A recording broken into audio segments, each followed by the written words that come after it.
Start करेंगे vector calculus जो हमारे सिलेबस में है। ठीक है, तो वेक्टर कैलकुलस आज हम लोग स्टार्ट करते हैं।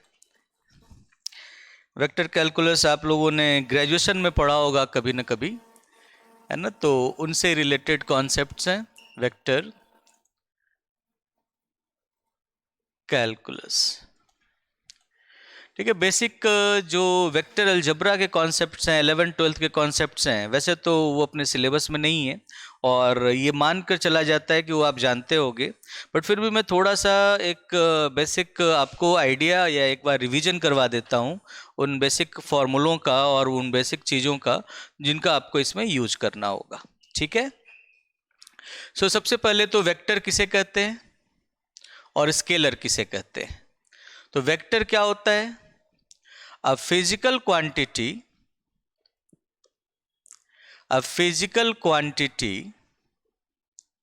which have which can be completely expressed by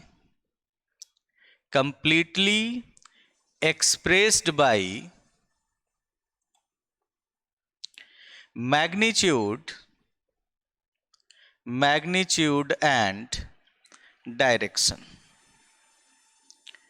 ठीक है, एक फिजिकल क्वांटिटी जिसको एक्सप्रेस करने के लिए उसके मैग्नीट्यूड और डायरेक्शन की जरूरत होती है। A physical quantity which can be expressed by its magnitude and direction. Magnitude और डायरेक्शन दोनों की जरूरत होती है, उसे हम लोग वेक्टर कहते हैं। और स्केलर किसे कहते हैं? स्केलर मतलब जिसे सिर्फ मैग्नीट्यूड से एक्सप्रेस किया जा सके। अब फिजिकल क्वांटिटी, इसके लिए डायरेक्शन की कोई जरूरत नहीं होती है। अब physical quantity which can be expressed completely expressed by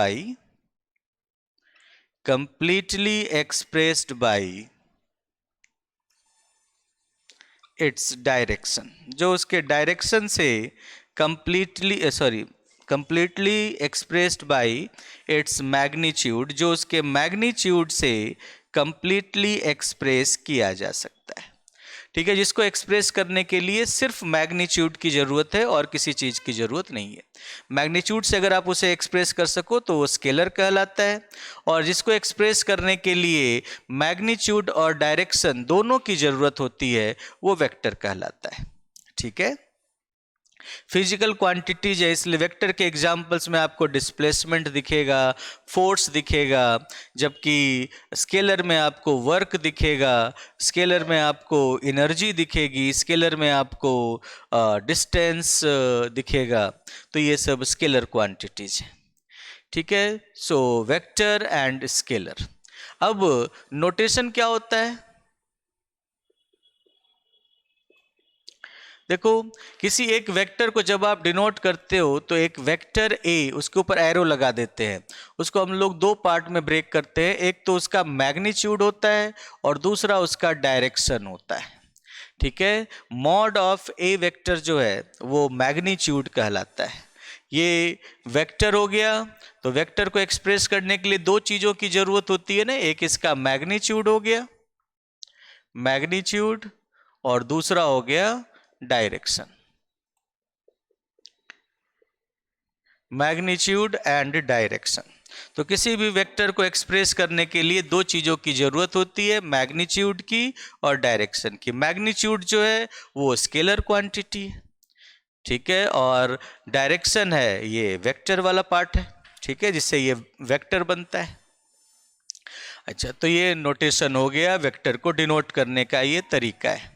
कभी कभी हम लोग मॉड ऑफ ए को सिंपली ए से डिनोट करते हैं, कभी कभी हम लोग मॉड ऑफ ए को जो उसका मैग्नीट्यूड है उसे ए लिख देते हैं बिना एरो के। तो मॉड ऑफ ए को हम लोग कभी कभी इससे भी डिनोट करते हैं। ठीक है, अच्छा, अब हम लोग टाइप्स ऑफ वेक्टर्स की बात कर लेते हैं कि वेक्टर के टाइप्स क्या होते हैं।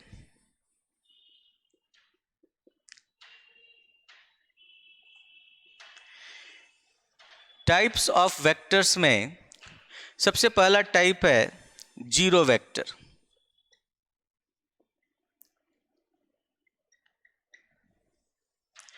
जीरो वेक्टर ऐसे वेक्टर को कहा जाता है जिसका मैग्नीट्यूड जीरो होता है।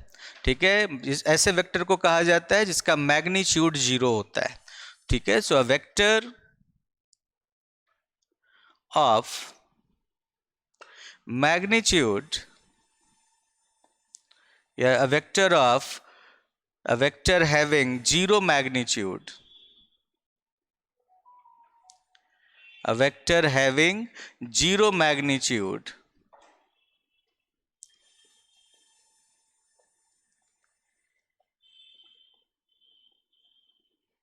is called a zero vector। जिस वेक्टर का मैग्नीट्यूड जीरो होता है उसे हम लोग जीरो वेक्टर कहते हैं। A vector having zero magnitude is zero vector. ठीक है, तो और it is denoted bye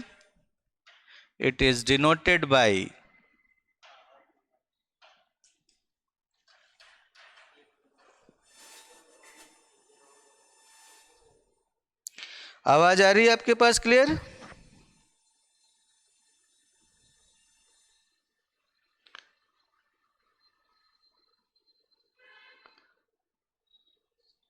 yes sir, आ रही है, ठीक है।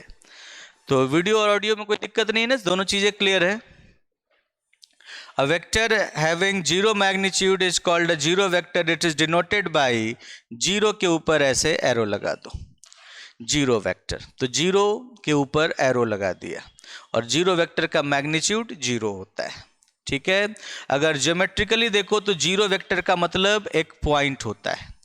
अब जीरो वेक्टर का मतलब एक पॉइंट है क्योंकि मैग्नीट्यूड जीरो है। वेक्टर का मैग्नीट्यूड, उस वेक्टर को जो हम लोग रिप्रेजेंट करते हैं तो उसकी लाइन की जो लंबाई है, लेंथ है इस लाइन सेगमेंट का, उससे हम लोग उसका मैग्नीट्यूड कहते हैं। और डायरेक्शन, जिस डायरेक्शन में एरो जा रहा है वो उसका डायरेक्शन हो गया। तो यहाँ पे अगर मैग्नीट्यूड जीरो हो जाए तो लाइन सेगमेंट की लंबाई जीरो हो गई। लाइन सेगमेंट की लंबाई जीरो होने का मतलब है वो सिंगल पॉइंट बन के रह गया।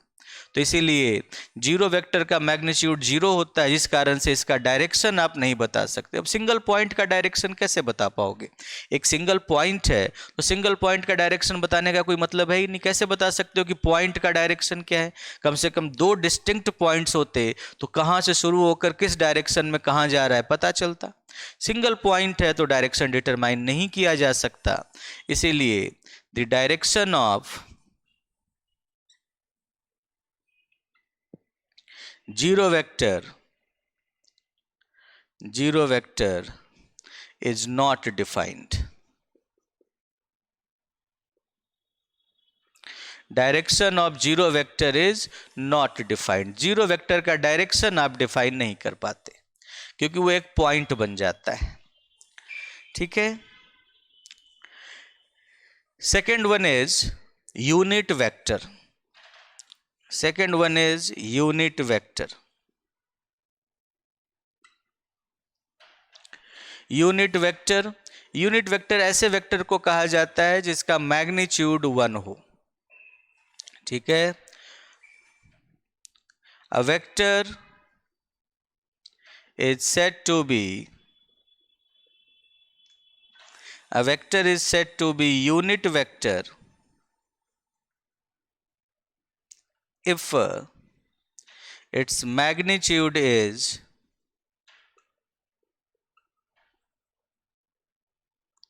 1। जिस वेक्टर का मैग्नीट्यूड 1 होता है उसे हम लोग यूनिट वेक्टर कहते हैं। जिस वेक्टर का मैग्नीट्यूड 1 होता है उसे हम लोग यूनिट वेक्टर कहते हैं। ओके, तो 1 मैग्नीट्यूड वाले वेक्टर को यूनिट वेक्टर कहा जाता है। मिटा दूं बच्चों left hand side?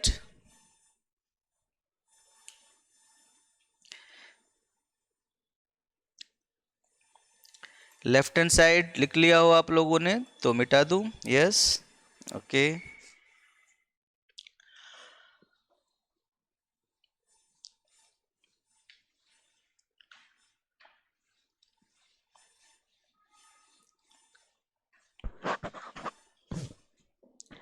So unit vector को जो हम लोग डिनोट करते हैं तो इट इज डिनोटेड बाय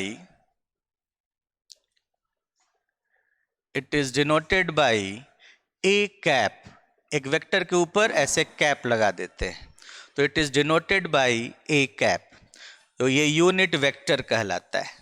ठीक है, जैसे वहां पर ए कैप दिख रहा है आपको ना, तो ये जो डायरेक्शन है ये एक यूनिट वेक्टर है, A cap, it is denoted by A cap. इसीलिए so direction of A cap का मैग्नीट्यूड 1 हो गया, ए कैप का मैग्नीट्यूड 1 हो गया, hence A cap gives a unit vector, so hence a unit vector a cap, hence a unit vector a cap gives the direction of vector a। A cap जो है वो ए vector का direction बताता है। ठीक है, जो यूनिट वेक्टर है वो वेक्टर ए का डायरेक्शन बता रहा है, समझ गए, वो वेक्टर ए का डायरेक्शन बता रहा है, तो ये कहलाता है यूनिट वेक्टर। ठीक है, दोनों का डायरेक्शन सेम होता है। ठीक है, the direction of A and A cap are equal, दोनों का डायरेक्शन सेम होता है। ए कैप सेम डायरेक्शन में यूनिट वेक्टर, जैसे मान लो ये एक वेक्टर है, ये मान लो ए वेक्टर है, तो इस वेक्टर की लंबाई मान लो है, ये लंबाई है के यूनिट, इसकी लंबाई के है, तो इसको के इक्वल पार्ट्स में डिवाइड कर दो, यहां से शुरू हो रहा है, के इक्वल पार्ट्स में डिवाइड कर दो। मान लो ये के इक्वल पार्ट्स में डिवाइड किया तो एक यूनिट जो हुआ, ये जो हुआ इतना छोटा सा जो वेक्टर हुआ, ये हुआ ए कैप। तो दोनों का डायरेक्शन तो सेम ही है, बस इसकी लंबाई के हो गई, इसकी लंबाई 1 हो गई, इसकी लंबाई 1 है, इसकी लंबाई के है। तो इस तरह से ए कैप और ए वेक्टर दोनों का डायरेक्शन हमेशा सेम होता है, और ए कैप का डायरेक्शन बताने के लिए, ए वेक्टर का डायरेक्शन बताने के लिए ए कैप यूज करते हैं। तो इसीलिए ये यूनिट वेक्टर हो गया इस वेक्टर ए की डायरेक्शन में। स्टैंडर्ड यूनिट वेक्टर्स कौन से हैं? स्टैंडर्ड यूनिट वेक्टर्स, मैं एग्जांपल्स लिख देता हूं। Example,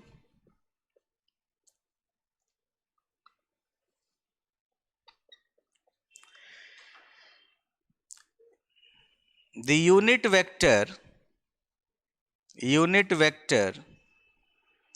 in positive, the unit vector in positive x-axis, in positive x-axis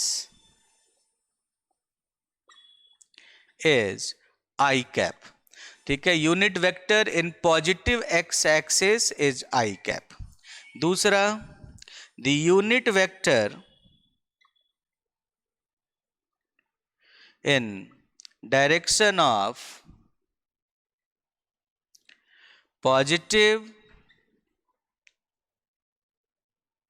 Y axis is J cap. X axis के, पॉजिटिव एक्स एक्सिस के डायरेक्शन में जो यूनिट वेक्टर होता है उसे हम लोग आई कैप से डिनोट करते हैं। पॉजिटिव वाई एक्सिस के डायरेक्शन में जो यूनिट वेक्टर होता है उसे हम लोग जे कैप से डिनोट करते हैं। And the unit vector in direction of positive z axis, right hand side मिटा दूं, positive z axis is K cap, positive z axis is K cap, positive z axis is K cap. Yes, okay.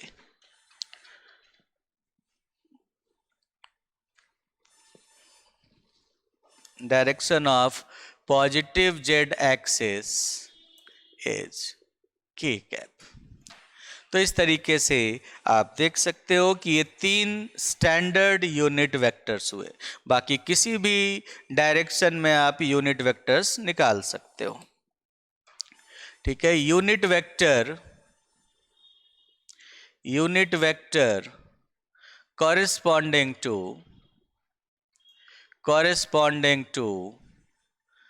A is A cap बराबर A vector upon mod of A vector. किसी भी vector के corresponding जब हम लोग unit vector निकालेंगे तो उस वेक्टर को उसके मैग्नीट्यूड से डिवाइड कर देंगे। ठीक है, उस वेक्टर को उसके मैग्नीट्यूड से डिवाइड कर देंगे तो हमें उसका यूनिट वेक्टर A कैप मिल जाएगा। आपको याद है अभी हम लोगों ने जब वेक्टर को रिप्रेजेंट किया था तो A वेक्टर को उसके मैग्नीट्यूड और डायरेक्शन दोनों से रिप्रेजेंट किया जाता है। तो इसीलिए जब A कैप करोगे, डायरेक्शन बताओगे, यूनिट वेक्टर बताओगे तो उस वेक्टर को उसके मैग्नीट्यूड से डिवाइड कर देंगे। A vector upon mod of A vector. ठीक है, A vector upon mod of A vector. अब अगला पॉइंट है कि भाई हर वेक्टर को आप इनके लीनियर कॉम्बिनेशन में लिख सकते हो। हर वेक्टर को आप इनके लीनियर कॉम्बिनेशन में लिख सकते हो, आई cap j cap k cap के लीनियर कॉम्बिनेशन में। Every vector A in the three-dimensional space,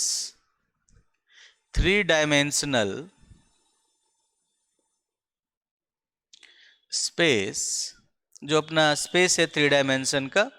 ठीक है, थ्री डायमेंशनल स्पेस कैसा होता है? एक अच्छा इधर बना देता हूं अभी। Three dimensional space can be expressed uniquely as a linear combination of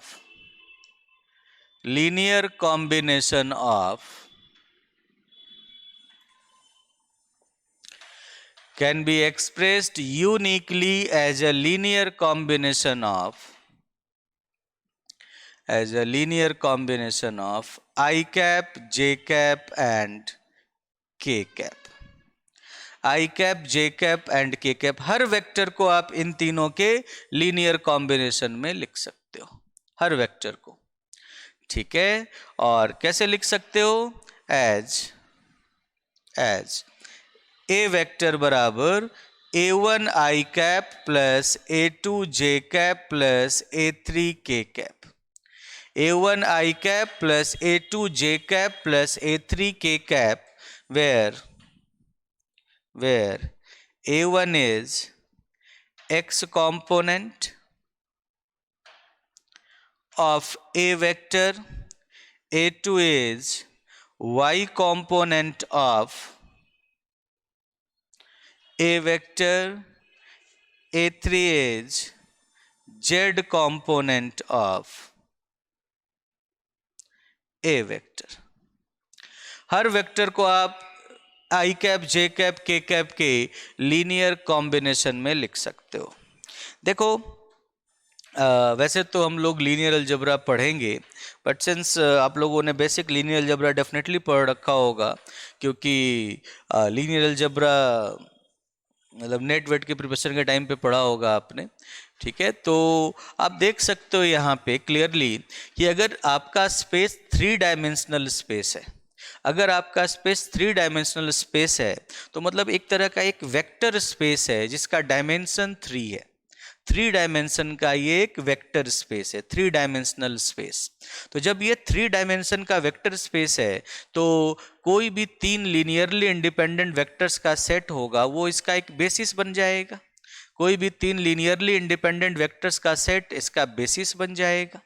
ठीक है, और अगर वो तीनों वेक्टर्स ऑर्थोगोनल हो जाएं और इनफैक्ट ऑर्थोनॉर्मल हो जाएं, ठीक है, मतलब उनका मैग्नीट्यूड 1 हो जाए और वो तीनों म्यूचुअली परपेंडिकुलर हो जाए, म्यूचुअली ऑर्थोगोनल हो जाए, तो आप कह सकते हो कि ये आई cap, j cap, k cap तीन वेक्टर्स हैं, ठीक है, तीनों का मैग्नीट्यूड 1 है, तीनों कैप कैप कैप लगे हुए, तीनों यूनिट वेक्टर्स हैं, तीनों वेक्टर्स का मैग्नीट्यूड 1 है।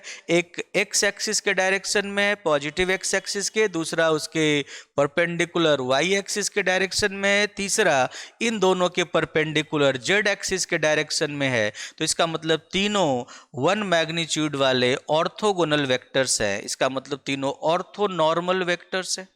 और अगर तीनों ऑर्थोनॉर्मल वेक्टर्स हैं तो आप कह सकते हो कि ये एक ऑर्थोनॉर्मल बेसिस फॉर्म कर रहे हैं। ये इस 3 डायमेंशनल स्पेस का एक ऑर्थोनॉर्मल बेसिस फाइंड कर रहे हैं, फॉर्म कर रहे हैं।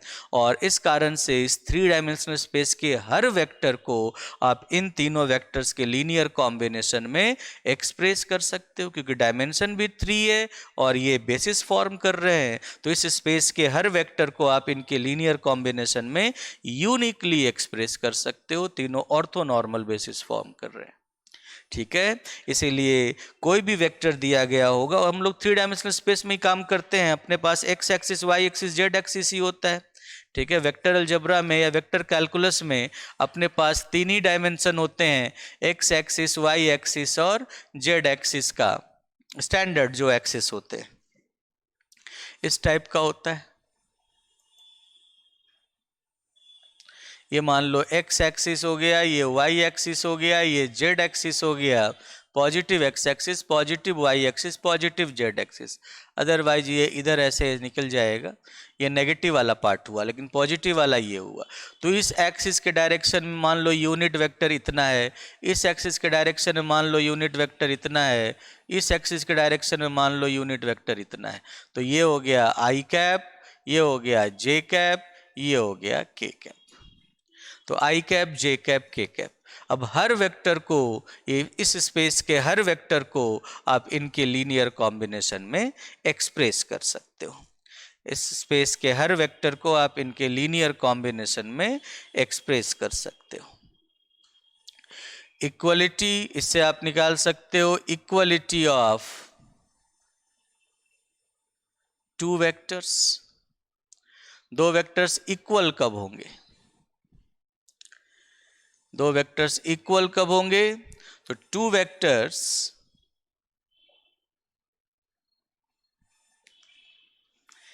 ए, अब ए और बी दोनों को आप इनके फॉर्म में लिख सकते हो, A1 I cap plus A2 J cap plus A3 K cap, and B बराबर B1 आई कैप प्लस B2 जे कैप प्लस B3 के कैप। ये 2 वेक्टर्स हैं, are said to be equal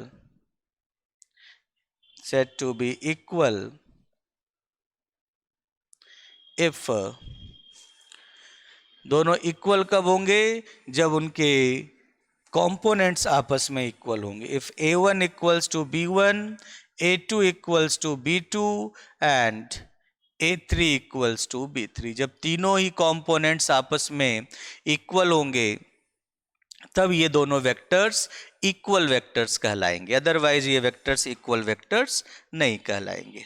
और इन जनरल जो इनका डेफिनेशन होता है वो ऐसा होता है कि 2 वेक्टर्स इक्वल कब होंगे?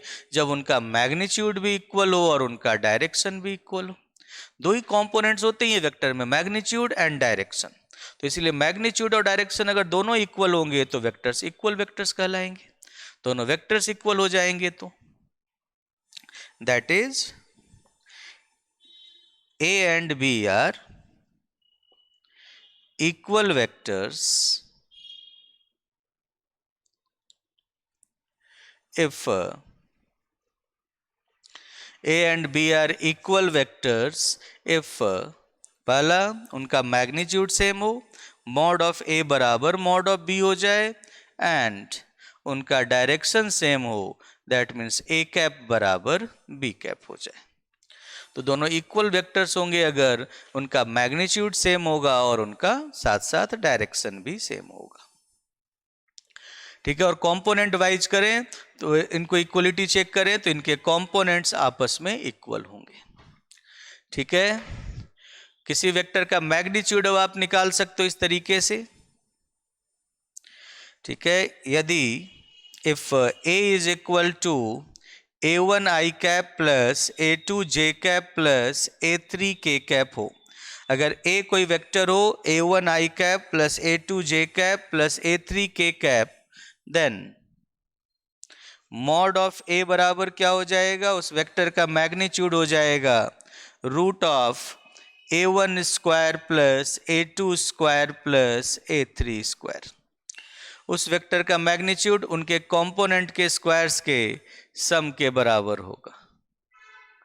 समझ गए? तो इफ ए वेक्टर बराबर A1 I cap plus A2 J cap plus A3 K cap, तो मॉड ऑफ ए बराबर हो जाएगा root of A1 square plus A2 square plus A3 square. ठीक है, ये इसके बराबर हो जाएगा।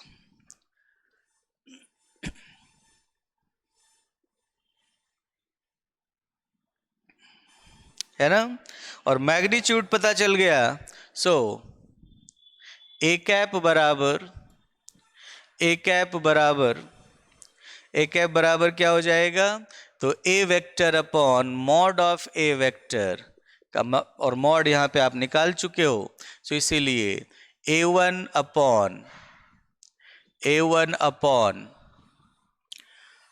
mod of a vector I cap plus A2 upon mod of a vector J cap plus A3 upon mod of a vector K cap। A cap हो जाएगा A1 upon mod of a vector I cap plus A2 upon mod of a vector J cap plus A3 upon mod of a vector K cap। अब मान लो आपसे ये पूछा जाए, मैं एक एग्जांपल दिखाता हूं आपको कि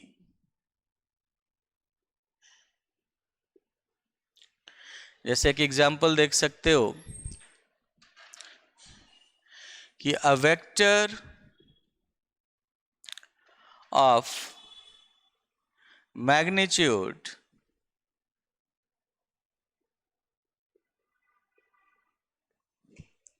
5, a vector of magnitude 5 which is in the direction of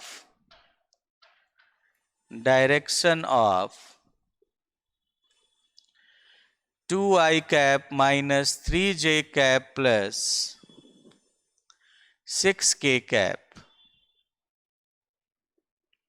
is a vector of magnitude 5 which is in the direction of 2I cap minus 3J cap plus 6K cap is, पहला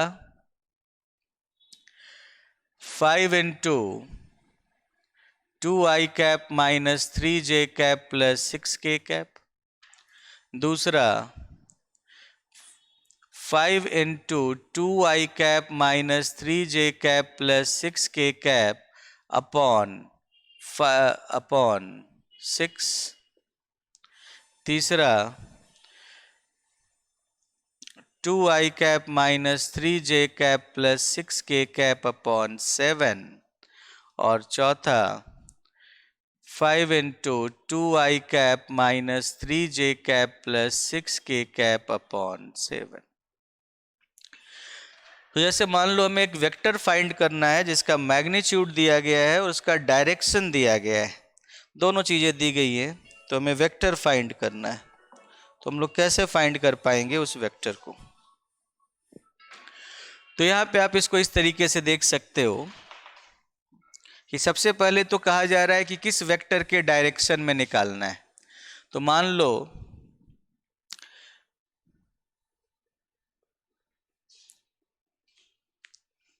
ए vector बराबर 2I cap minus 3J cap plus 6K cap है, तो इसकी direction में चाहिए। तो पहले तो हम लोगों को इसका डायरेक्शन निकालना होगा। इसका डायरेक्शन क्या होगा? Therefore direction of A vector बराबर क्या होता है? A cap. ए वेक्टर का डायरेक्शन हो जाएगा ए कैप, और ए कैप बराबर क्या है? A vector upon mod of A vector. So A vector क्या है? 2I cap minus 3J cap plus 6K cap upon उसका मैग्नीट्यूड क्या है? 4 + 9 + 36। उसका मैग्नीट्यूड है 4 + 9 + 36 एंड ये कितना हो जाएगा? 7। तो √49 बराबर 7। सो 2i cap minus 3j cap plus 6k cap upon 7। तो आपने डायरेक्शन फाइंड कर लिया। अब ए वेक्टर की डायरेक्शन में 5 मैग्नीट्यूड वाला वेक्टर कौन सा होगा? अब इसीलिए 5 मैग्नीट्यूड वाला वेक्टर चाहिए, इसीलिए वेक्टर v ऐसा होना चाहिए कि जिसका मैग्नीट्यूड 5 हो, mod v into v cap. ठीक है, तो मैग्नीट्यूड 5 हो और डायरेक्शन ए वेक्टर का डायरेक्शन हो, तो वी कैप बराबर क्या हो जाएगा? 2i cap minus 3j cap plus 6k cap upon 7। तो 5/7, 5 इंटू इतना कर लो और अपॉन 7 कर लो, तो इसका मतलब इसका आंसर 4th हो जाएगा। तो 5 मैग्नीट्यूड का जो वेक्टर है, हाँ बिल्कुल सही, 4th आंसर है ना। 5 मैग्नीट्यूड का वेक्टर है और इस वेक्टर के डायरेक्शन में है, तो 5 इंटू दिस अपॉन 7 हो गया। तो पहले डायरेक्शन निकाल लिया इस वेक्टर का, डायरेक्शन मतलब उसका यूनिट वेक्टर ए कैप निकाल लिया। इस वेक्टर का डायरेक्शन हो गया, मैग्नीट्यूड 5 क्वेश्चन में गिवन है, तो इस कारण से वेक्टर निकालने के लिए उसके मैग्नीट्यूड को उसके यूनिट वेक्टर से मल्टीप्लाई करते हैं, डायरेक्शन से मल्टीप्लाई करते हैं, तो 5 इंटू डायरेक्शन तो वही हो गया, तो आंसर आ गया। समझ गए? तो इस तरह से आप वेक्टर का मैग्नीट्यूड और डायरेक्शन गिवन हो तो आप वेक्टर को फाइंड कर सकते हो।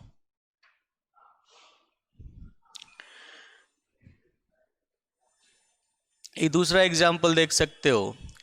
If two vectors x square minus 1 i cap plus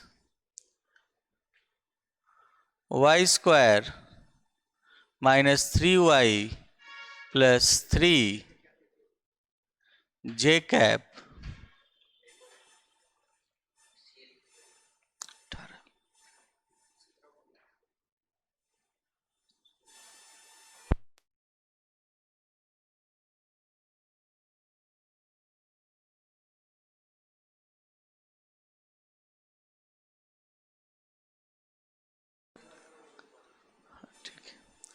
if x square minus 1 I cap plus y square minus 3y plus 3j cap plus z minus 4 k cap is and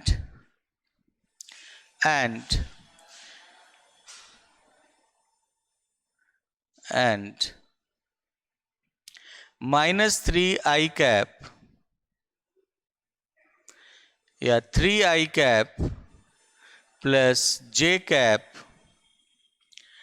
plus 2k cap are equal vectors, then x square plus y square plus z square is x square plus y square plus z square is, पहला option है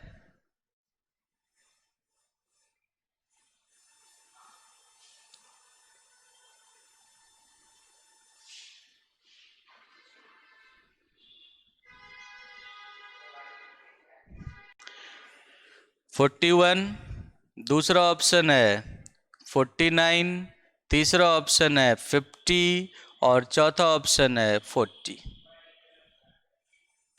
क्या होगा? X square plus y square plus z square.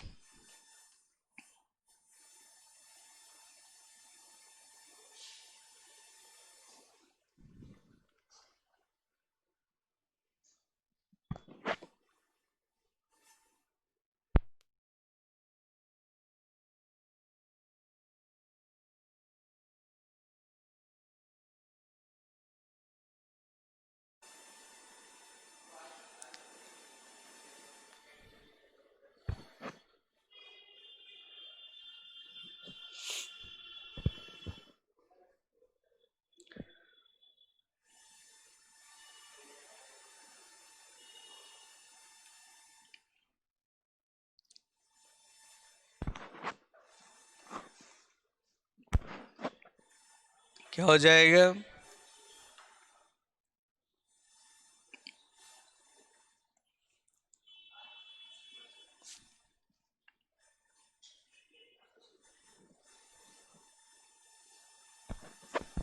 ए, एक बच्चे ने ए कहा। देखो,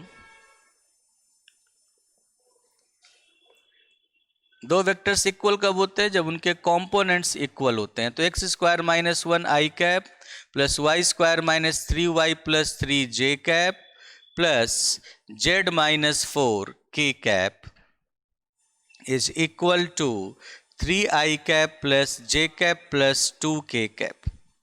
अगर दोनों आपस में इक्वल है तो आप क्या कह सकते हो? This implies component wise x square minus one बराबर थ्री होगा, y square minus three y plus three बराबर वन होगा एंड जेड माइनस फोर बराबर टू होगा।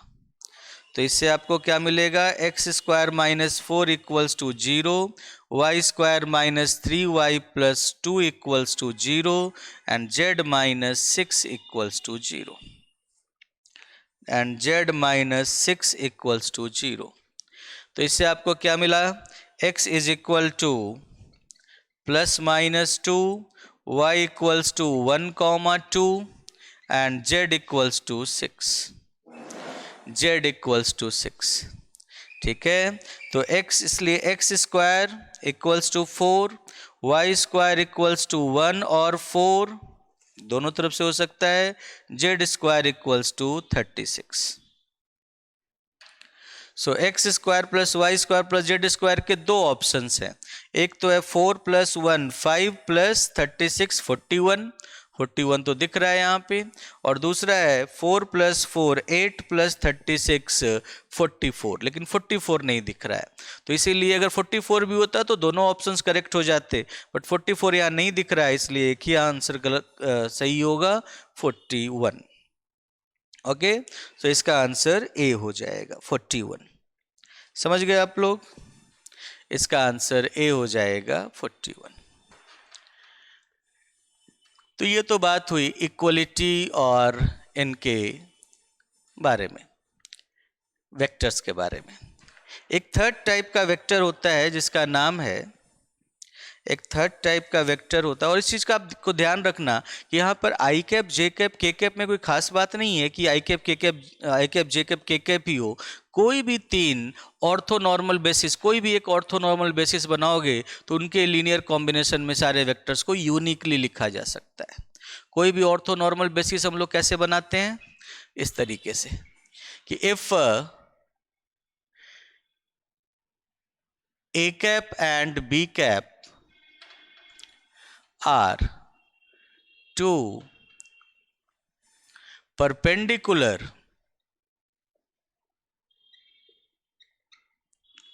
unit vectors.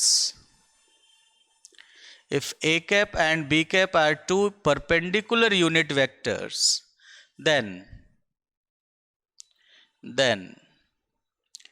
a cap, b cap and a cap cross b cap upon mod of a cap cross b cap, a cap b cap and A cap cross b cap. जब भी cross product करते हैं दो vectors का, हम लोग discuss करेंगे अभी, जब भी हम लोग दो वेक्टर्स का क्रॉस प्रोडक्ट करते हैं तो क्रॉस प्रोडक्ट उन दोनों वेक्टर्स के परपेंडिकुलर होता है।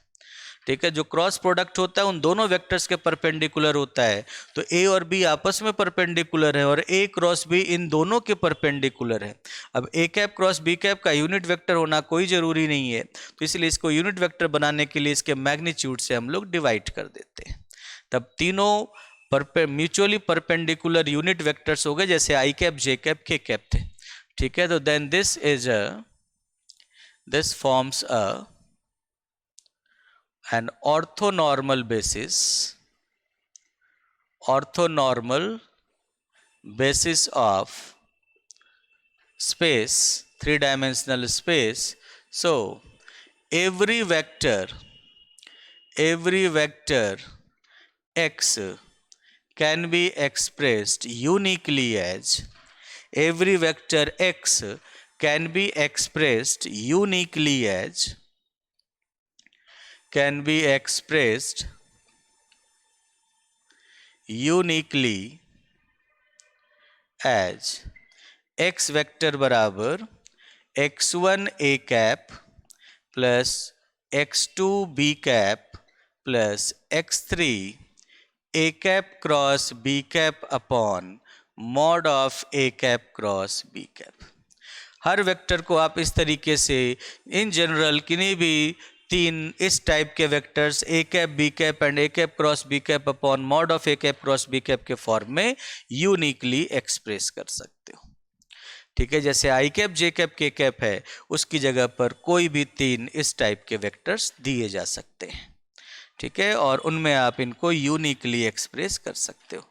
बट स्टैंडर्ड वेक्टर्स तो आई cap j cap k cap है, सो नॉर्मली हम लोग आई cap j cap k cap लेकर ही चलते हैं। ठीक है, समझ गए। अगला कॉन्सेप्ट है पोजीशन वेक्टर का।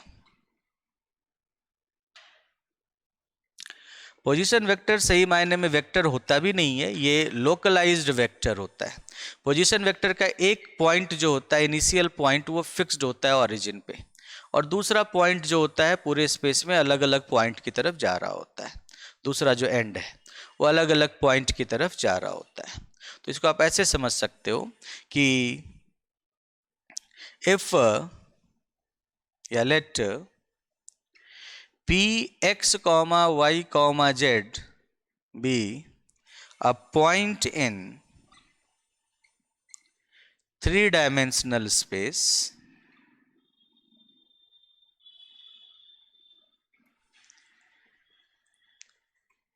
ठीक है, हम लोगों ने मान लिया कि P x comma y comma z point के कोऑर्डिनेट्स हैं, तो P x comma y comma z be a point in three dimensional space. ठीक है, then a vector joining P from origin O से P को, ठीक है, ओरिजिन O से P को, ओरिजिन O, तो ओरिजिन O से P को ज्वाइन करने वाला जो वेक्टर है, ठीक है, origin O is called position vector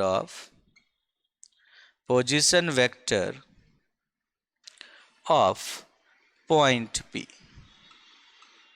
तो ये जो वेक्टर है OP ये उस पॉइंट का पोजीशन वेक्टर है, मतलब ये उस पॉइंट का पोजीशन बताता है विथ रेस्पेक्ट टू ओरिजिन के रेस्पेक्ट में ये उस पॉइंट का पोजीशन बताता है। तो इसीलिए ये पोजीशन वेक्टर कहला रहा है यहाँ पे, इसलिए इसे हम लोग पोजीशन वेक्टर कहते हैं। ठीक है, और इसका नोटेशन नॉर्मली होता है R। सो एंड OP बराबर R बराबर x i cap plus Y j cap plus Z k cap. जो कोऑर्डिनेट्स हैं x i cap plus Y j cap plus Z k cap, x i cap plus Y j cap plus Z k cap. जैसे मान लो ये इस तरह से आपके पास coordinate system है, ये एक्स है, ये वाई है, ये जेड है, ये कोई पॉइंट है, मान लो ये पॉइंट है P x comma y comma z. तो आप यहाँ से इस पॉइंट को ज्वाइन कर दो, ये आपका ओरिजिन है, तो ओरिजिन से इस पॉइंट को ज्वाइन कर दो, तो ये जो वेक्टर होगा इस वेक्टर को हम लोग OP या R कहते हैं। ठीक है, ये वेक्टर OP या R है। तो इसका कंपोनेंट वाइज क्या होगा, क्योंकि एक्स एक्स इसके पॉइंट के कोऑर्डिनेट्स अगर x comma y comma z हैं तो मतलब एक्स एक्सिस में तो ये ओरिजिन से एक्स तक गया होगा, इसीलिए एक्स कंपोनेंट में एक्स आई कैप हुआ। वाई कंपोनेंट अगर जे है इस पॉइंट का तो इसका मतलब वाई एक्सिस में इसने वाई डिस्टेंस कवर किया होगा, तो इसीलिए यहाँ पे अगर इसके यूनिट वेक्टर से मल्टीप्लाई कर दो तो इस डायरेक्शन में इसका कंपोनेंट हो जाएगा वाई जे कैप और उसी तरह से जेड के कैप। तो ये पोजीशन वेक्टर बताता है किसी पॉइंट का। तो जब किसी पॉइंट के साथ कोई वेक्टर लगा हुआ हो तो इसका मतलब वो उस पॉइंट का पोजीशन वेक्टर है। ठीक है, जिसका एक एंड हमेशा ओरिजिन होता है, जिसका इनिशियल पॉइंट हमेशा ओरिजिन होता है। मान लो दूसरा वेक्टर है क्यू है कुछ, मान लो अल्फा बीटा गामा, तो जब ओरिजिन से इसको मिलाओगे तो ये दूसरे पोजीशन वेक्टर, दूसरे पॉइंट का पोजीशन वेक्टर हो गया अल्फा आई कैप प्लस बीटा जे कैप प्लस गामा के कैप। यहाँ पर ओ क्यू बराबर हो जाएगा अल्फा आई कैप प्लस बीटा जे कैप प्लस गामा के कैप। और जब आप P से Q तक बनाओगे, इसको जोड़ोगे, तो जो पी क्यू होता है ये हो जाता है position vector of Q minus position vector of P। अब ये जो पी क्यू है ये अब फ्री वेक्टर है, इसका एंड पॉइंट, इसका इनिशियल पॉइंट ओरिजिन नहीं है। ओ क्यू का original point, initial point origin है, ठीक है। ओपी का इनिशियल पॉइंट ओरिजिन है, फिक्स्ड है। पी क्यू का इनिशियल पॉइंट अब ओरिजिन नहीं है, पी कोई भी पॉइंट हो सकता है स्पेस का, तो अब ये फ्री वेक्टर है। तो और पोजीशन वेक्टर ऑफ क्यू, क्योंकि देख लो यहाँ से यहाँ गए, फिर यहाँ से यहाँ गए, तो रिजल्टेंट यहाँ से यहाँ गए, मतलब ओ क्यू जो है O P plus P Q के बराबर है। ओ क्यू जो है वो O P plus P Q के बराबर है, और इसीलिए पी क्यू बराबर O Q minus O P, position vector of Q minus position vector of P. तो इस तरीके से आप इसे देख सकते हो। क्या हो जाएगा ये, इस तरह से आप देख सकते हो alpha minus x i cap plus beta minus y j cap plus gamma minus z k cap.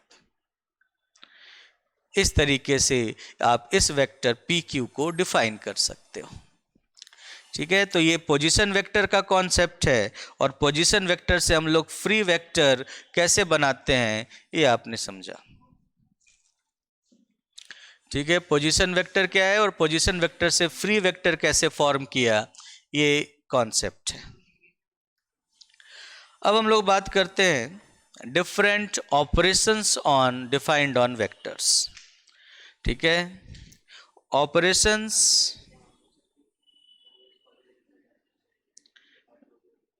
Defined on vectors, operations defined on vectors, okay. तो सबसे पहला जो ऑपरेशन है वेक्टर्स पर जो डिफाइंड है, फर्स्ट ऑपरेशन है जो वेक्टर पर डिफाइंड है, वो है addition of two vectors, addition of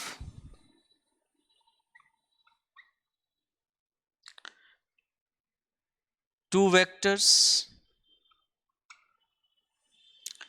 दो वेक्टर्स को हम लोग कैसे ऐड करते हैं, तो ऐड करने के लिए ये सब तो जो लॉज हैं, ट्रायंगल लॉ ऑफ एडिशन या पैरेललोग्राम लॉ ऑफ एडिशन, ये तो बेसिक ज्योमेट्रिकल लॉज हैं।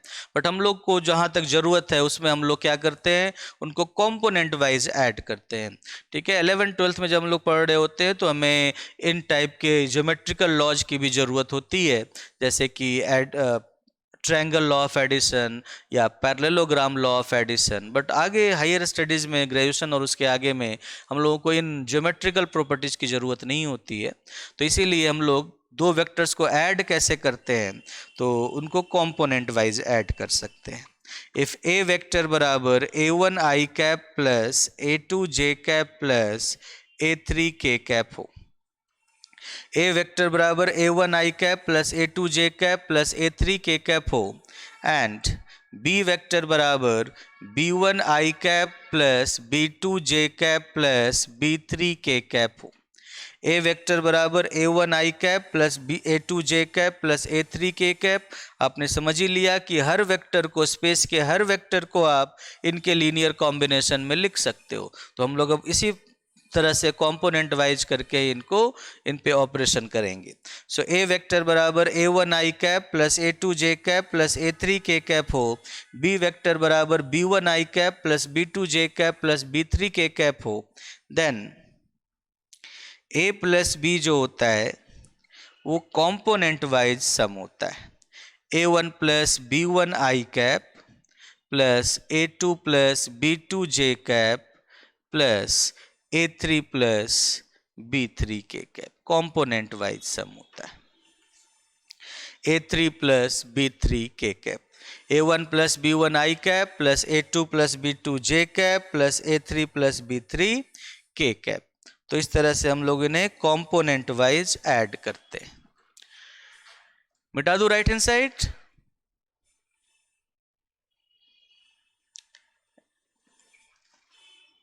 राइट हैंड साइड लिख लिया।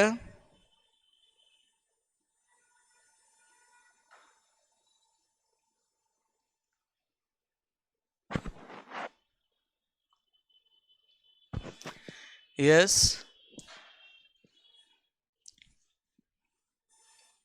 अब आप देख सकते हो इसमें कि इनको कंपोनेंट वाइज ऐड करते हैं, और जब आपको किसी, और वैसे नॉर्मली दो क्या होते हैं कि मान लो ये एक वेक्टर ए है, ये दूसरा वेक्टर मान लो बी है, तो जब ए और बी को ऐड करना हो, ये दूसरा वेक्टर बी है, तो मान लो ये वेक्टर आपने ए ले लिया वैसे ही, और पहले के एंड पॉइंट से दूसरे वेक्टर को आपने ऐसे कर दिया, या पहले के एंड पॉइंट से दूसरे वेक्टर को आपने ऐसे कर दिया। ये दूसरा वेक्टर है, ये ए हो गया, ये बी हो गया। तो पहले के स्टार्टिंग पॉइंट से दूसरे के एंड पॉइंट को जो मिलाने वाला वेक्टर होता है, ये होता है ए प्लस बी। ये वेक्टर होता है ए प्लस बी। इस रूल को हम लोग ट्रायंगल लॉ ऑफ एडिशन कहते हैं। इस लॉ को हम लोग ट्रायंगल लॉ ऑफ एडिशन कहते हैं। और यही काम अगर आप इस तरह से करो कि पहले ये वेक्टर हो गया, या पैरेलल पैरेलल ही बनाना है, पहले ये वेक्टर हो गया, पैरेलल ही है ना, हाँ, पहले ये वेक्टर हो गया, फिर ये वेक्टर हो गया, दोनों के स्टार्टिंग पॉइंट को मिला दो, दोनों के स्टार्टिंग पॉइंट को ज्वाइन कर दो। ठीक है, यहाँ पे दोनों के स्टार्टिंग पॉइंट को ज्वाइन कर दो और पैरेललोग्राम बना लो इस टाइप से। ये पैरेललोग्राम बना लो, तो दोनों के स्टार्टिंग पॉइंट से सामने वाले वर्टेक्स को जो मिलाओगे, तो ये ए वेक्टर है, ये बी वेक्टर है, ये ए प्लस बी वेक्टर है। एक को कहते हैं ट्रायंगल लॉ ऑफ एडिशन, दूसरे को कहते हैं पैरेललोग्राम लॉ ऑफ एडिशन। तो इस तरीके से हम लोग इन्हें ऐड करते हैं, बट ये वाला कॉन्सेप्ट हमें जानने की ज़रूरत नहीं है। ठीक है, triangle law of addition and parallelogram law of addition, इस वाले कॉन्सेप्ट को जानने की ज़रूरत हमें नहीं है। So addition of two vectors, इस तरीके से हम लोग दो वेक्टर्स को ऐड करते हैं। एंड सेकेंड पॉइंट है स्केलर मल्टीप्लिकेशन ऑफ, या multiplication of a vector and a scalar. Multiplication of a vector and a scalar. Multiplication of a vector and a scalar. ठीक है, multiplication of a vector and a scalar. किसी vector और किसी scalar को कैसे multiply करते हैं। ठीक है, सो the multiplication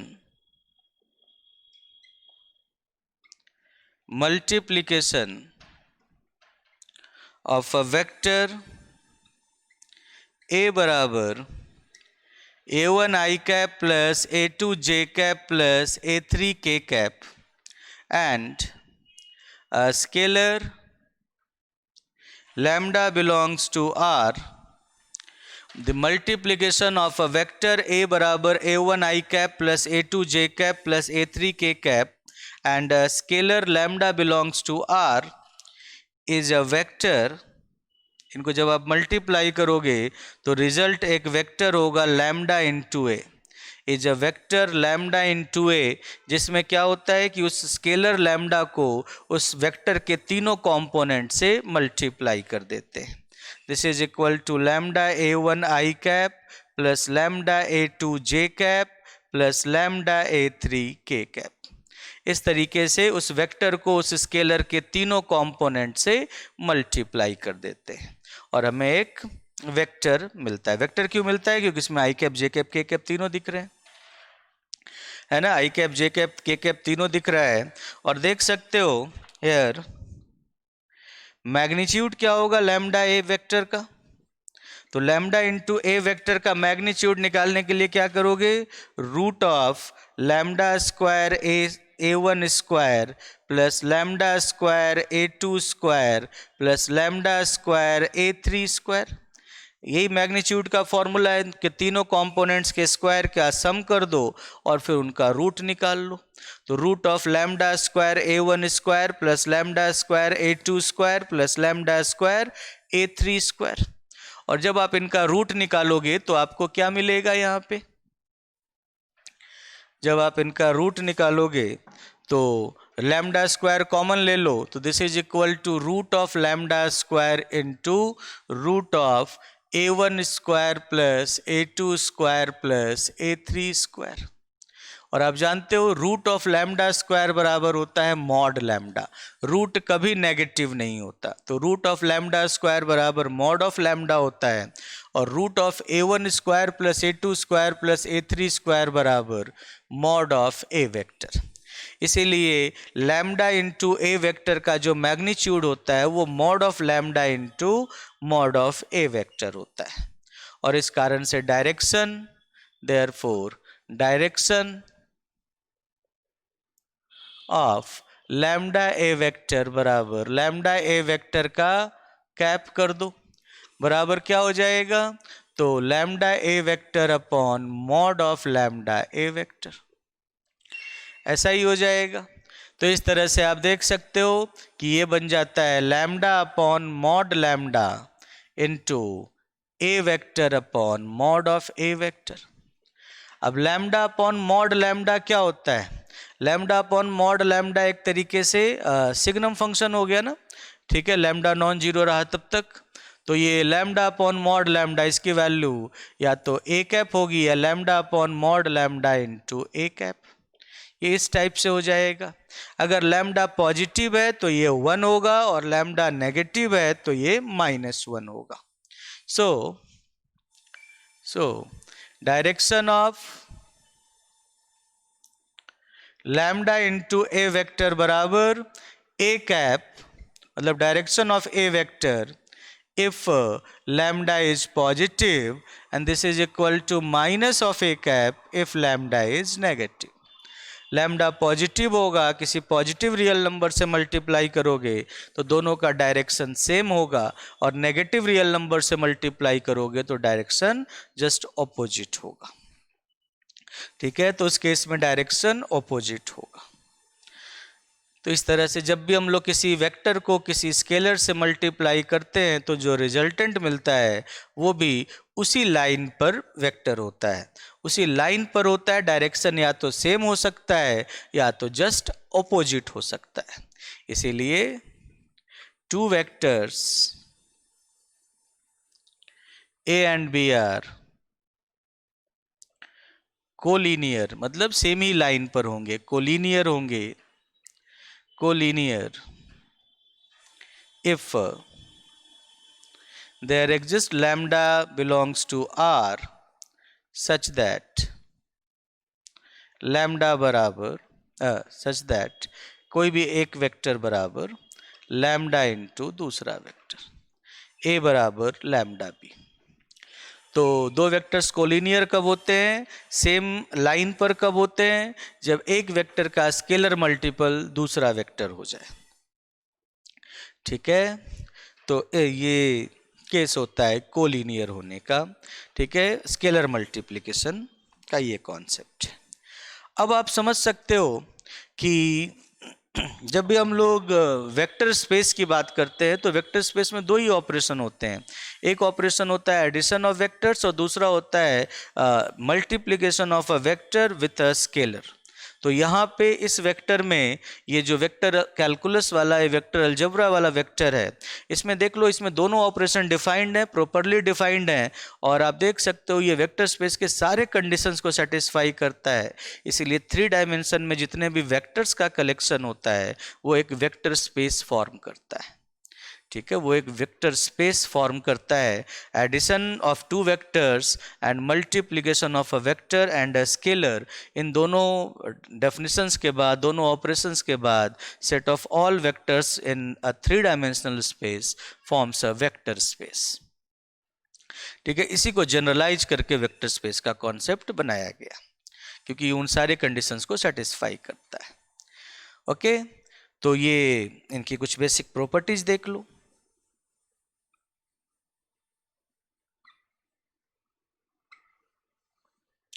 इनकी बेसिक प्रॉपर्टीज देख लो। जैसे कि प्रॉपर्टीज में जैसे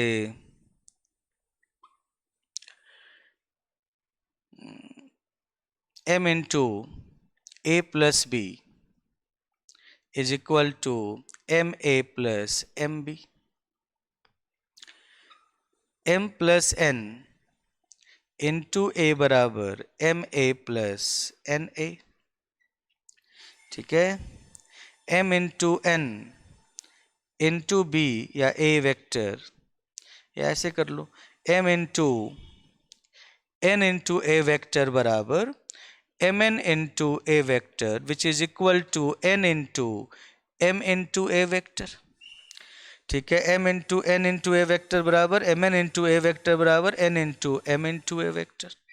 एंड इस तरीके से आप a plus b equals to b plus a plus b और बी प्लस ए सेम होता है, a plus b plus c equals to a plus b plus c. इस तरीके से देख सकते हो। किसी वेक्टर में जीरो वेक्टर जोड़ोगे तो आपको सेम वेक्टर मिलेगा, वही वेक्टर मिलेगा। A vector plus zero vector equals to a vector. किसी वेक्टर में जीरो वेक्टर ऐड करोगे तो आपको सेम वही वेक्टर मिलेगा। तो इस तरीके से आप इन्हें देख सकते हो। तो ये हुआ vector addition and scalar multiplication या multiplication of a vector with a scalar. इन दोनों ऑपरेशंस को कंबाइन करके हम लोग एक नया ऑपरेशन बना सकते हैं, that is linear combination of vectors. Linear combination of vectors, हम लोग वेक्टर्स का लीनियर कॉम्बिनेशन बना सकते हैं। ठीक है, लीनियर कॉम्बिनेशन ऑफ वेक्टर्स में क्या होता है? लीनियर कॉम्बिनेशंस ऑफ वेक्टर्स में दोनों ऑपरेशंस आते हैं। So if a and b be two vectors, या a1 a2 an कर दो, इन जनरल कर दो। if a1 a2 dot dot dot an are n vectors and lambda 1 lambda 2 dot dot dot lambda n are scalars, then lambda 1 a1 vector plus lambda 2 a2 vector plus dot dot dot lambda n an vector is called a linear combination of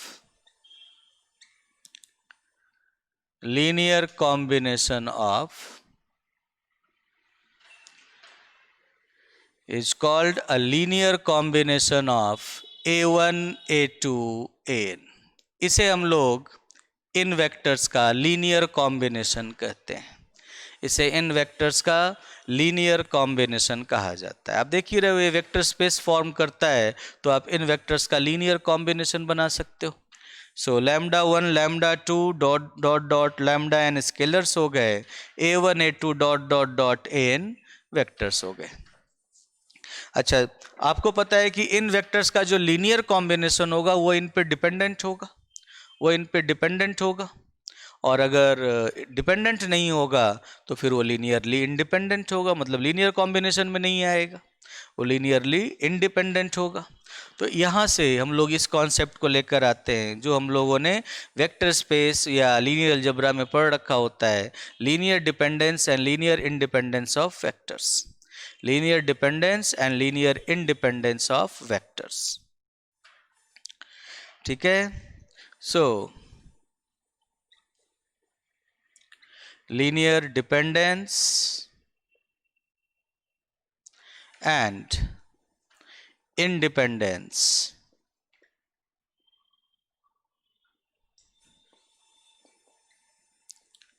of vectors। So linear dependence and independence of vectors में हम लोग बात कर सकते हैं कि भाई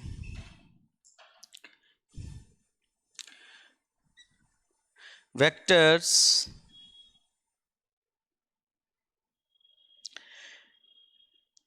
a1 a2 dot dot dot an are said to be linearly independent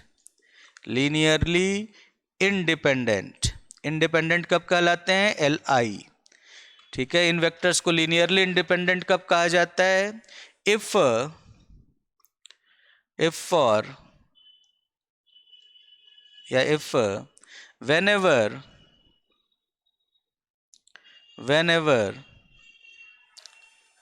for lambda 1 lambda 2 dot dot dot lambda n belongs to R। ठीक है, lambda 1 a1 plus lambda 2 a2 plus dot dot dot lambda n an बराबर zero vector. जब भी इनका linear combination zero vector के बराबर हो तो उस टाइम पर क्या हो जाए? देन lambda 1 बराबर जीरो, lambda 2 बराबर जीरो, lambda n बराबर जीरो। तो उनके सारे कोफिशिएंट, सारे स्केलर्स की वैल्यू जीरो हो जाए। उनके सारे स्केलर्स की वैल्यू, सारे कोफिशिएंट्स की वैल्यू जीरो हो जाए। अगर ऐसा होता है तो हम लोग कहते हैं कि ये लीनियरली इंडिपेंडेंट है। अगर ऐसा होता है तो हम लोग कहते हैं कि ये वेक्टर्स लीनियरली इंडिपेंडेंट है। देखो, लीनियरली इंडिपेंडेंट इसीलिए क्योंकि भाई कोई किसी पर डिपेंड नहीं करता। कोई किसी पर या कोई बाकियों पर डिपेंड करता होता, अगर कोई भी एक वेक्टर बाकी वेक्टर्स पर डिपेंड कर रहा होता तो इसका मतलब उसको, और लीनियरली डिपेंड कर रहा होता तो इसका मतलब उसको बाकियों के लीनियर कॉम्बिनेशन में लिख पाते। बट अगर जब आपने ये क्लेम कर दिया कि जब भी इनका लीनियर कॉम्बिनेशन जीरो होगा तो ये सारे कोफिशिएंट्स जीरो हो जाएंगे, तो अब आप किसी को भी बाकियों के लीनियर कॉम्बिनेशन में नहीं लिख पाओगे।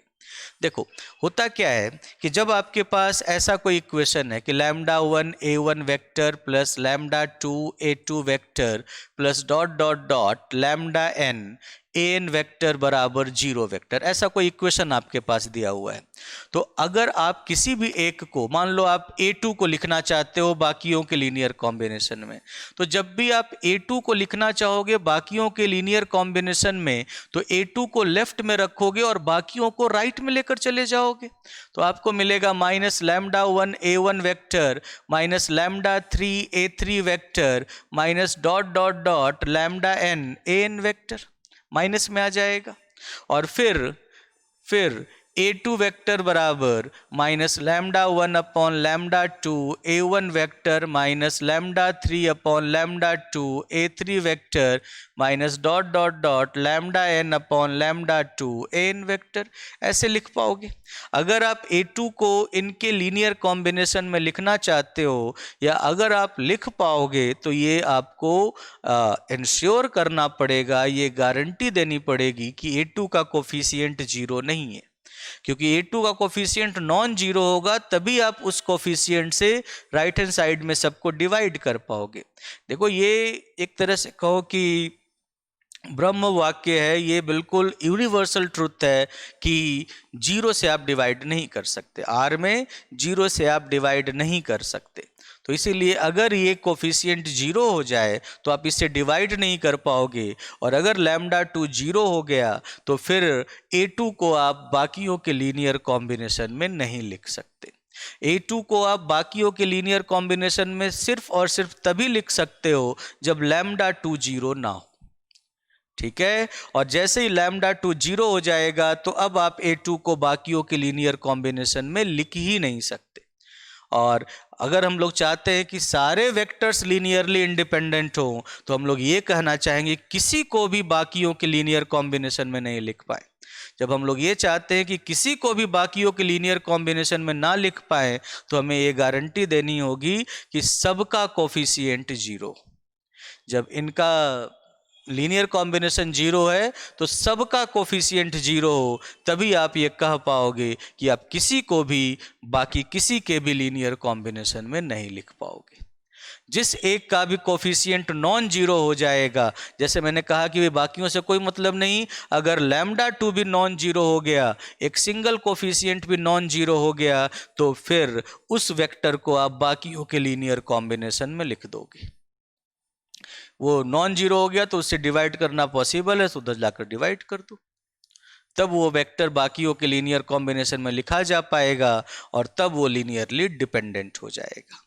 इसीलिए लीनियरली इंडिपेंडेंट होने के लिए जरूरी है कि किसी को भी बाकियों के लीनियर कॉम्बिनेशन में ना लिखा जा सके, ठीक है। और इसके लिए जरूरी है कि जब भी इनका लीनियर कॉम्बिनेशन जीरो हो तो सारे के सारे कोफिशिएंट्स जीरो, ठीक है। तो ये लीनियरली इंडिपेंडेंस का कॉन्सेप्ट हुआ। वेक्टर्स लीनियरली इंडिपेंडेंट कब होंगे? जब इस कंडीशन को सेटिस्फाई करेंगे, और इनमें से अगर कोई भी एक नॉन जीरो हो गया तो फिर उस कॉरस्पॉन्डिंग वेक्टर को बाकियों के लीनियर कॉम्बिनेशन में लिख पाओगे और तब ये सेट जो है वो लीनियरली डिपेंडेंट हो जाएगा, ठीक है। सो इसीलिए सेकेंड पॉइंट कि vectors a1 a2 vectors a1 a2 dot dot dot an are said to be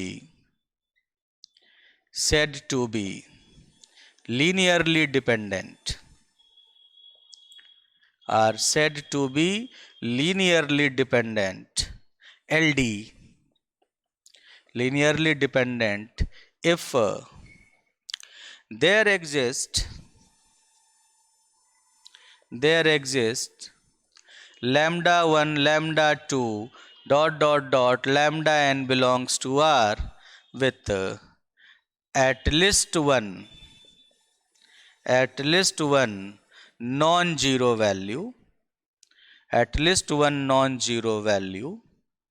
such that there exists lambda 1 lambda 2 dot dot dot lambda n belongs to R with at least one non-zero value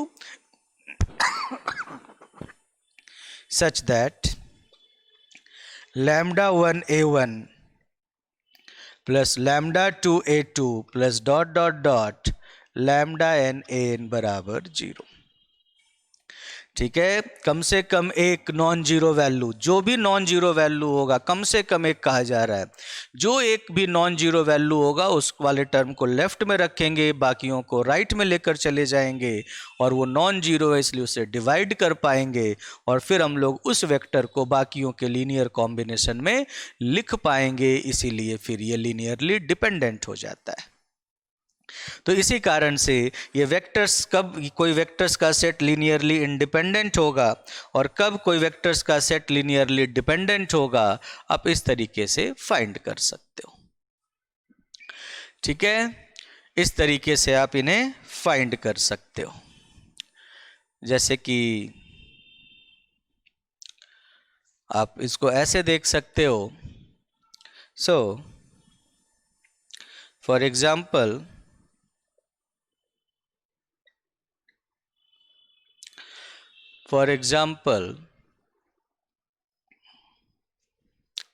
पहला two vectors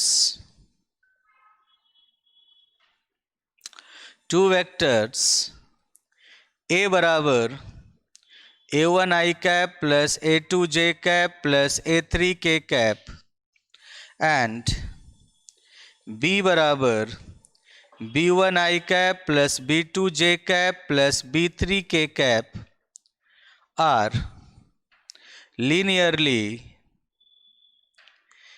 dependent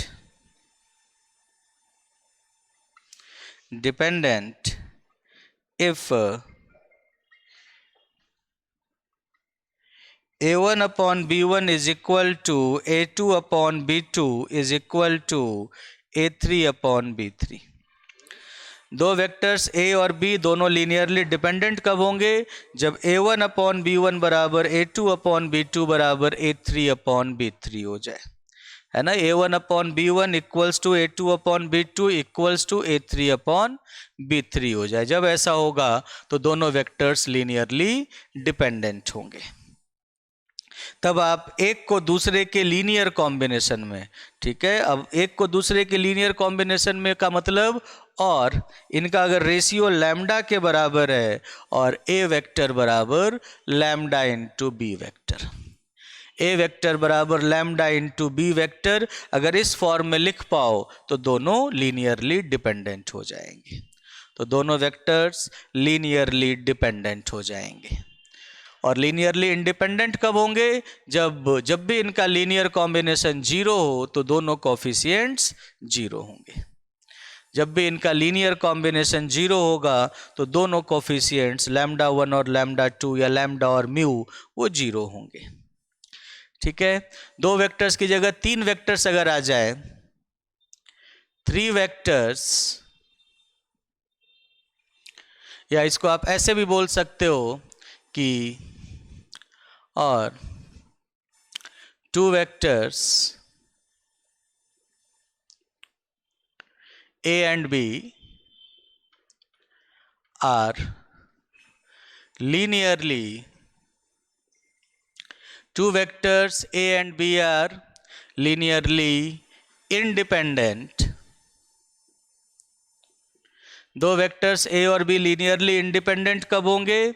linearly independent if there does not exist, कोई भी ऐसा, there does not exist lambda belongs to R such that a बराबर lambda into B, ऐसा कोई lambda मिले ही नहीं real are में कि ए बराबर लैम्डा बी हो जाए। ए को बी के स्केलर मल्टीपल के फॉर्म में ना लिख पाओ तो आप कह सकते हो दोनों लीनियरली इंडिपेंडेंट होंगे। मतलब ये रेशियो आपस में बराबर ना हो तो लीनियरली इंडिपेंडेंट होंगे। और यू कैन से, और whenever लैम्डा ए प्लस म्यू बी बराबर 0 देन लैम्डा बराबर म्यू बराबर 0। या आप इसको ऐसे भी कह सकते हो डेफिनेशन से कि जब भी इनका लीनियर कॉम्बिनेशन 0 होगा दोनों के दोनों कोफिशिएंट्स 0 होंगे। जब भी इनका लीनियर कॉम्बिनेशन 0 होगा दोनों के दोनों कोफिशिएंट्स 0 होंगे। अगर ऐसा होता है तो ये दोनों वेक्टर्स लीनियरली इंडिपेंडेंट वेक्टर्स होंगे। अगर ऐसा होता है तो ये दोनों के दोनों वेक्टर्स लीनियरली इंडिपेंडेंट वेक्टर्स होंगे, एक दूसरे पर डिपेंड नहीं करेगा। ठीक है, आप जानते हो कि भाई इसको अगर आप थोड़े से ज्योमेट्रिकल टर्म में बात करें तो आप जानते हो कि स्ट्रेट लाइन का डायमेंशन 1 होता है। स्ट्रेट लाइन का डायमेंशन 1 होता है, तो इस कारण से अगर आपने एक स्ट्रेट लाइन एक वेक्टर ले लिया तो जो भी दूसरा वेक्टर उसके कोलिनियर होगा वो उस पर लीनियरली डिपेंडेंट होगा, और जो उसके साथ कोलिनियर नहीं होगा मतलब उसका डायमेंशन उस लाइन, दो अलग अलग लाइन बनाएंगे तो इस कारण से दोनों अगर कोलिनियर नहीं होंगे तो लीनियरली इंडिपेंडेंट होंगे। इसीलिए आप कह सकते हो कि to vectors A and B are linearly dependent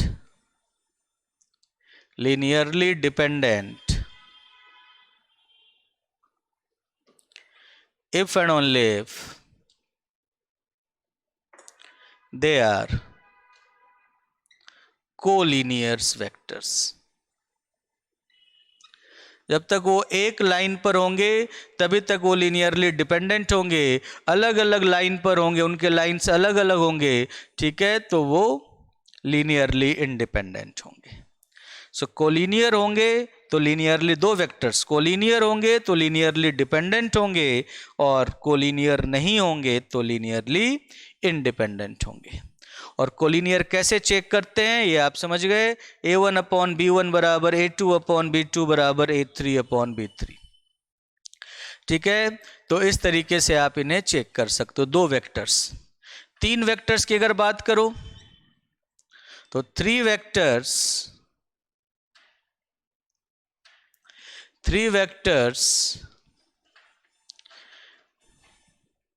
A vector बराबर A1 I cap plus A2 J cap plus A3 K cap.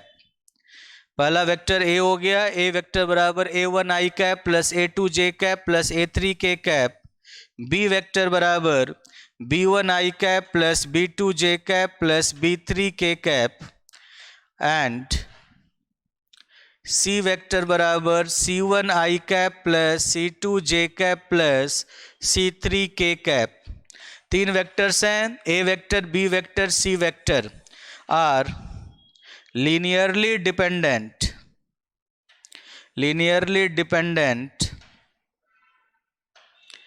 if and only if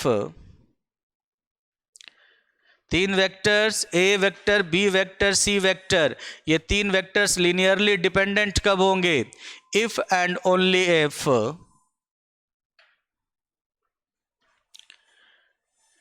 इनके जो कंपोनेंट्स हैं A1 A2 A3 B1 B2 B3 और C1 C2 C3 इनका determinant 0। अगर इनका determinant 0 होगा तो ये तीनों लीनियरली डिपेंडेंट होंगे, और अगर इनका डिटर्मिनांट 0 नहीं होगा तो ये तीनों लीनियरली इंडिपेंडेंट होंगे। तीन वेक्टर्स की बात आती है, तो तीन वेक्टर्स की बात आती है तो ये तीनों लीनियरली डिपेंडेंट होंगे अगर इनका डिटर्मिनांट 0 है, और लीनियरली इंडिपेंडेंट होंगे अगर इनका डिटर्मिनांट, इनके कंपोनेंट्स का डिटर्मिनांट 0 नहीं है। ठीक है, तीन वेक्टर्स की जब भी बात आएगी तो डिटर्मिनांट 0 होने पर लीनियरली डिपेंडेंट होंगे और डिटर्मिनांट नॉन 0 होने पर लीनियरली इंडिपेंडेंट होंगे। इसको मैं डेल्टा नाम दे देता हूं कि if delta is not equal to 0 then A B C are linearly independent.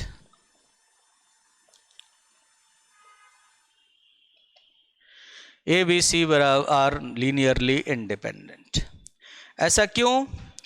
Simple सा रीजन है, भाई डेफिनेशन तो कहता ही यही ना कि भाई लैम्डा A या lambda 1A plus lambda 2B plus lambda 3C बराबर 0। ऐसा है, तो इसका मतलब क्या हो गया? लैम्डा 1